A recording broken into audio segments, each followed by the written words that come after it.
Hey guys, my name is Hab and welcome to my mini-series on tanks that have maybe lost their shine over the years. Welcome to Is It Still Good? We're gonna be covering tanks that were voted for in a poll on my Discord server a long while back, but to start things off we're going to cover the IS-3 Defender. Don't think of this as a full-fledged review, it's more like a quick glance at the tank. It doesn't mean I won't cover the tank in the future. I think a lot of you probably remember the IS-3 Defender when it came out. The event was a bit grindy, I missed out on it because I was gone for a day, but I digress. This tank was a menace for quite a while. It had all you needed. Decent armor, a nasty clip, and decent mobility. Top that off with 7 degrees of gun depression, which is very useful when you have to fight on the ridgelines. But that's been almost 6 years by now. Quite a while for a tank in this game. In comparison, the regular IS-3 got slight tweaks and an improved model. The IS-3 Defender stayed the same the whole time, and that is its main issue. It hasn't changed while the tiers around it did, and quite significantly. What used to be its advantages are now proving to be more of a burden than anything else, and I think the best way to describe that is to look at the gun.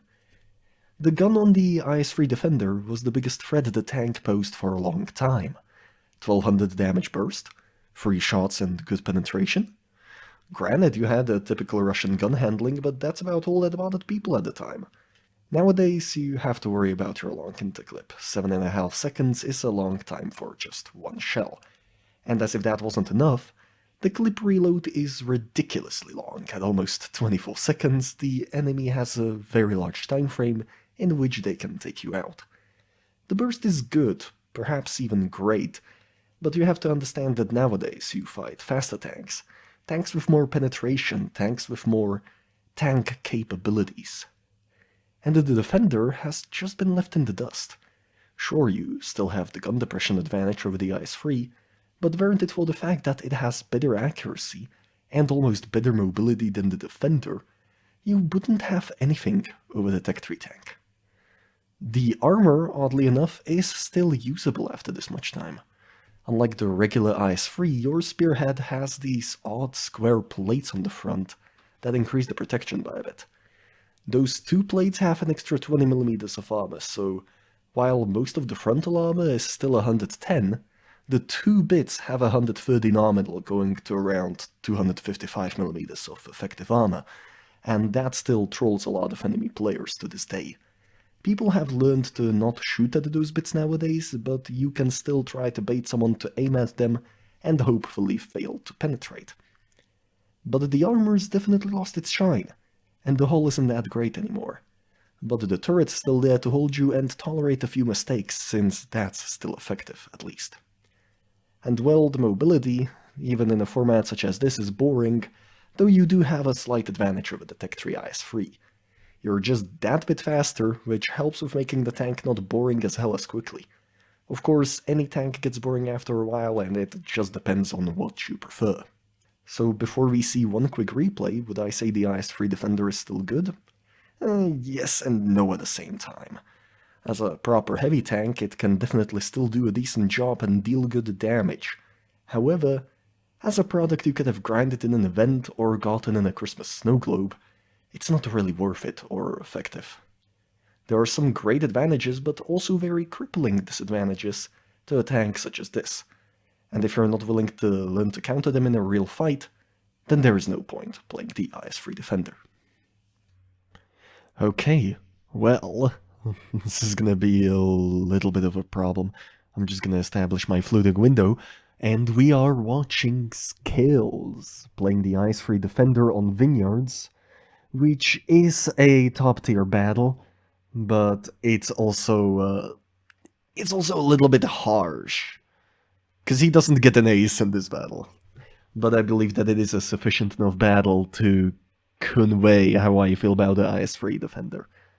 So you can already see that he has quite a good outlook on the mediums there, and absolutely smashes the pan for M10, because oh boy, when this thing hits, it hurts a lot. So You should really get excited when you actually land a shot in this tank, because 2 clips are enough to get an average damage of around 2,500. I'm keeping about 2.3k if I recall correctly, and here is a nice shot on the Dracula. That got a little bit lucky because the Dracula is a very fast tank, and he could have easily missed that shot. Now, if he lands one more shot, which he does, he now has the problem of having to wait for quite a long time. Because I believe that the most crippling part of the tank right now is the clip reload and the interclip.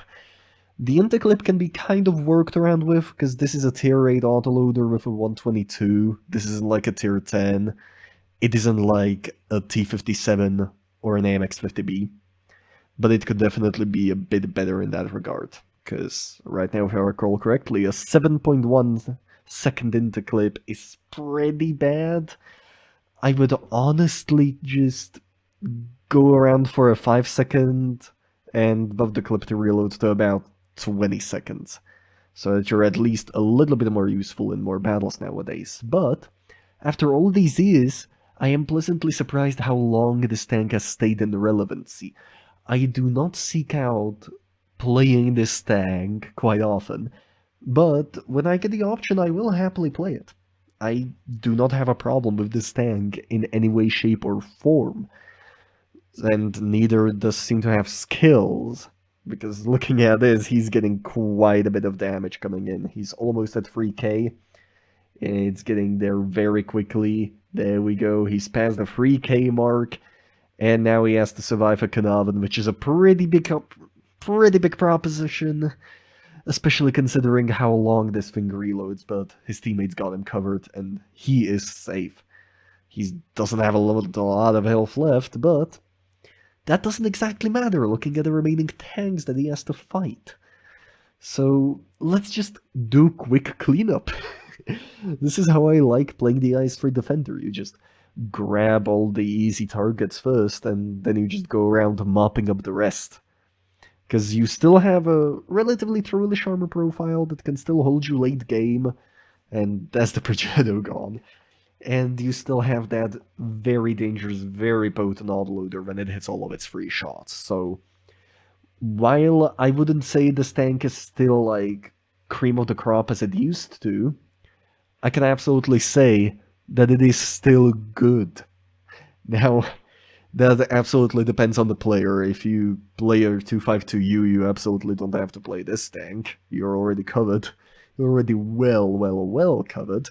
But it is worth it to try something unique every now and then, don't you think? Anyways, that's pretty much the end of the battle, and that is also gonna be the end of the video. My name is Hab. If you somehow like this video, feel free to like, comment, share, subscribe, and I'll catch you guys later. The next video in this mini-series is gonna be on the Dracula. Anyways, I'll catch you guys later, and bye-bye.